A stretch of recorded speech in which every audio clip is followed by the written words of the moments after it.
Hi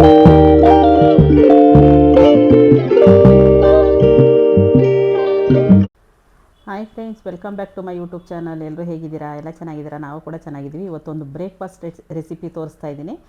semiya ತುಂಬಾ ಟೇಸ್ಟಿಯಾಗಿರ್ತದೆ. ಬನ್ನಿ ಹೇಗೆ ಮಾಡೋದು ಅಂತ ತೋರಿಸ್ತೀನಿ. ಇವಾಗ ನಾನು ಇಲ್ಲೊಂದು ಕಡಾಯಿ ಇಟ್ಟಿದ್ದೀನಿ. ಕಡಾಯಿ ಬಿಸಿ ಆಗಬೇಕು.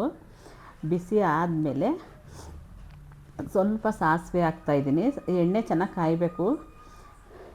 ಎಣ್ಣೆ ಚೆನ್ನಾಗಿ ಕಾಯೋ ತನಕ ಸ್ವಲ್ಪ ವೆಯ್ಟ್ ಮಾಡಿ ಆಮೇಲೆ ಸಾಸಿವೆ ಹಾಕಬೇಕು. ಸಾಸಿವೆ ಸಿಡಿಬೇಕು. ಯಾವುದೇ ನಾವು ಪದಾರ್ಥಕ್ಕೆ ಹಾಕಬೇಕಾದ್ರೂ ಸಾಸಿವೆ ಸಿಡಿಬೇಕು. ಸಾಸಿವೆ ಸಿಡಿತಾ ಇದೆ. ಅದಕ್ಕೆ ಒಂದು ಅರ್ಧ ಸ್ಪೂನಷ್ಟು ಕಡಲೆಬೇಳೆ, ಉದ್ದಿನಬೇಳೆ ಎರಡನ್ನೂ ಮೀಡಿಯಮ್ ಫ್ಲೇಮಲ್ಲಿ ಇಟ್ಕೊಂಡು ನಾನು ಫ್ರೈ ಮಾಡ್ತಾಯಿದ್ದೀನಿ. ಹೈ ಫ್ಲೇಮ್ ಆದರೆ ಬೇಗ ಕಪ್ಪಾಗೋಗುತ್ತೆ. ಮೀಡಿಯಮ್ ಫ್ಲೇಮಲ್ಲಿ ಇಟ್ಕೊಂಡು ಫ್ರೈ ಮಾಡಬೇಕು ಅದನ್ನು. ಇಲ್ಲ ಅದು ಚೆನ್ನಾಗಿ ಫ್ರೈ ಆಗಲಿಲ್ಲ ಅಂದರೆ ತಿನ್ನುವಾಗ ಚೆನ್ನಾಗಿರೋದಿಲ್ಲ. ಸ್ವಲ್ಪ ಚೆನ್ನಾಗಿ ಫ್ರೈ ಆಗಬೇಕು. ಅದಕ್ಕೆ 1.5 ಈರುಳ್ಳಿಯಷ್ಟು ನಾನಿಲ್ಲಿ ಒಂದು ಇಬ್ಬರಿಗೆ ಮಾಡ್ತಾ ಇರೋದು. ಇಲ್ಲಿ 1.5 ಈರುಳ್ಳಿನ ಉದ್ದ ಕಟ್ ಮಾಡಿ ಹಾಕಿದ್ದೀನಿ. ಸ್ವಲ್ಪ ಈರುಳ್ಳಿ ಫ್ರೈ ಆಗಬೇಕು. ಈರುಳ್ಳಿ ಆದಮೇಲೆ ಇದಕ್ಕೆ ಸ್ವಲ್ಪ ತರಕಾರಿ ಹಾಕ್ತಾಯಿದ್ದೀನಿ. ಒಬ್ಬೊಬ್ರ ಮನೇಲಿ ಬರೀ ಅದನ್ನೇ ಸೇಮಿಯಾನೇ ಮಾಡ್ತಾರೆ, ಅದು ತಿನ್ನೋಕ್ಕೆ ಆಗೋದಿಲ್ಲ. ಸ್ವಲ್ಪ ತರಕಾರಿ ಇದ್ದರೆ ತಿನ್ನೋಕ್ಕಾಗುತ್ತೆ ಅದ್ರ ಜೊತೆಗೆ ಹಾಕಿದ್ರೆ. ಅದಕ್ಕೆ ನಾನು ಇಲ್ಲಿ ತರಕಾರಿ ಯೂಸ್ ಮಾಡಿಕೊಂಡು ನಾನು ಸೇಮಿಯಾ ಮಾಡ್ತಾಯಿದ್ದೀನಿ. ಬೀನ್ಸು, ಕ್ಯಾರೆಟು, ಬಟಾಣಿ ಮೂರನ್ನು ಸೇರಿಸಿದ್ದೀನಿ. ಎಲ್ಲ ಬಟಾಣಿ ಯಾವ ಸೈಜ್ ಐತೆ ಅದೇ ಸೈಜ್ಗೆ ತರಕಾರಿ ಕಟ್ ಮಾಡ್ಕೋಬೇಕು. ಇಲ್ಲಾಂದರೆ ಒಂದು ದೊಡ್ಡದು ಒಂದು ಚಿಕ್ಕದಾದರೆ ಚೆನ್ನಾಗಿರೋದಿಲ್ಲ ತಿನ್ನಬೇಕಾದ್ರೆ. ಅದಕ್ಕೆ ಒಂದು ಟೊಮೊಟೊನ, ದೊಡ್ಡ ಸೈಜ್ ಟೊಮೊಟೊನ ಚಿಕ್ಕದಾಗಿ ಕಟ್ ಮಾಡಿ ಹಾಕಿದ್ದೀನಿ. ಇದಕ್ಕೆ ನಾನು ಇಲ್ಲಿ ಒಂದು 5-6 ಹಸಿಮೆಣ್ಸಿಕಾಯಿನ ನಾನು ಉದ್ದ ಹಾಕ್ತಾಯಿಲ್ಲ. ಉದ್ದ ಹಾಕಿದ್ರೆ ಏನು ಮಾಡ್ತಾರೆ ಗೊತ್ತಾ? ತೆಗೆದು ಬಿಸಾಕ್ಬಿಡ್ತಾರೆ. ಅದಕ್ಕೆ ಏನು ಮಾಡ್ತಾಯಿದ್ದೀನಿ, ಚಿಕ್ಕದಾಗಿ ಕಟ್ ಮಾಡಿ ಹಾಕ್ತಾಯಿದ್ದೀನಿ. ಕರೆಕ್ಟಾಗಿ ಖಾರ ಚೆನ್ನಾಗಿ ಬಿಡುತ್ತೆ.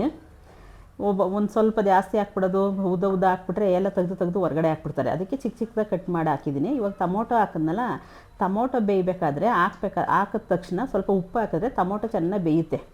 ಟೊಮೊಟೊ ಜೊತೆಗೆ ಮುಚ್ಚಿಬಿಟ್ರೆ ಟೊಮೊಟೊ ಉಪ್ಪು ಹಾಕಿರ್ತೀವಲ್ಲ ಚೆನ್ನಾಗಿ ಬೆಂದೋಗುತ್ತೆ. ನೋಡಿ, ಇಲ್ಲಿ ಒಂದು ದೊಡ್ಡ ಲೋಟದಲ್ಲಿ ಸೇಮಿಯಾ ತಗೊಂಡಿದ್ದೀನಿ. ಇದು ರೋಸ್ಟೆಡ್ ಸೇಮಿಯಾ. ನೋಡಿ, ಮುಚ್ಚಿ ಒಂದು 5 ನಿಮಿಷ ಇಟ್ಟಿದೆ. ನೋಡಿರಿ, ಉಪ್ಪು ಹಾಕಿದ ತಕ್ಷಣ ಚೆನ್ನಾಗಿ ಬೆಂದೋಗಿದೆ. ನಾನು ನೀರು ಹಾಕಿಲ್ಲ ಇನ್ನು. ಉಪ್ಪು ಹಾಕಿದ್ರೆ ಎಲ್ಲ ತರಕಾರಿನೂ ಅಷ್ಟೇ, ತರಕಾರಿ ಹಾಕಿದ ತಕ್ಷಣ ಉಪ್ಪು ಹಾಕ್ಬಿಟ್ರೆ ಬೇಗ ಬೆಂದೋಗುತ್ತೆ. ನಾನು ಯಾವ ಲೋಟದಲ್ಲಿ ಸೇಮಿಯಾ ತಗೊಂಡಿದ್ದೆ ಅದೇ ಲೋಟದಲ್ಲಿ 2 ಕಪ್ಪು ಕರೆಕ್ಟಾಗಿ ಹಾಕಿದ್ದೀನಿ. ಅಳತೆ ಇದೇ ಗ್ಲಾಸಲ್ಲಿ ಕರೆಕ್ಟಾಗಿ ಬರುತ್ತೆ. ಉದುರಿಯಾಗಿ ಚೆನ್ನಾಗಿ ಬರುತ್ತೆ. ಏನು ಮುದ್ದೆ ಏನಾಗೋದಿಲ್ಲ, ಕರೆಕ್ಟಾಗಿ ಬರುತ್ತೆ.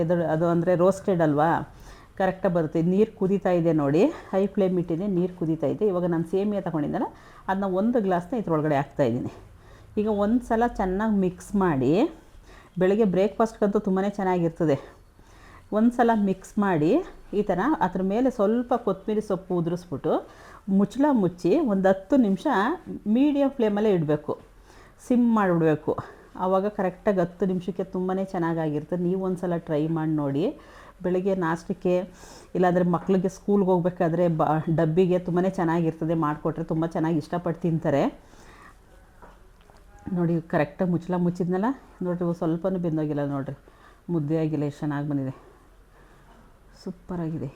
ತುಂಬ ಚೆನ್ನಾಗಿತ್ತು. ನಾನು ಟೇಸ್ಟ್ ಮಾಡಿದೆ, ತುಂಬ ಚೆನ್ನಾಗಿ ಕರೆಕ್ಟಾಗಿ ಬಂದಿತ್ತು. ನೀವು ಒಂದು ಸಲ ಟ್ರೈ ಮಾಡಿ ನನಗೆ ಕಮೆಂಟ್ ಬಾಕ್ಸಲ್ಲಿ ಯಾವ ಥರ ಇತ್ತು ಅಂತ ಕಮೆಂಟ್ ಮಾಡಿ ತಿಳಿಸಿ. ನೋಡಿ, ಈ ಥರ ಬಂದಿದೆ. ಇವಾಗ ನಾನು ಸರ್ವ್ ಮಾಡ್ತಾಯಿದ್ದೀನಿ. ಈ ವಿಡಿಯೋ ಇಷ್ಟ ಆದಲ್ಲಿ ಲೈಕ್ ಮಾಡಿ, ಶೇರ್ ಮಾಡಿ, ಕಮೆಂಟ್ ಮಾಡಿ. ಮುಂದಿನ ವೀಡಿಯೋದಲ್ಲಿ ಸಿಗ್ತೀನಿ. Thank you so much. ನನ್ನ ವಿಡಿಯೋ ನೋಡಿ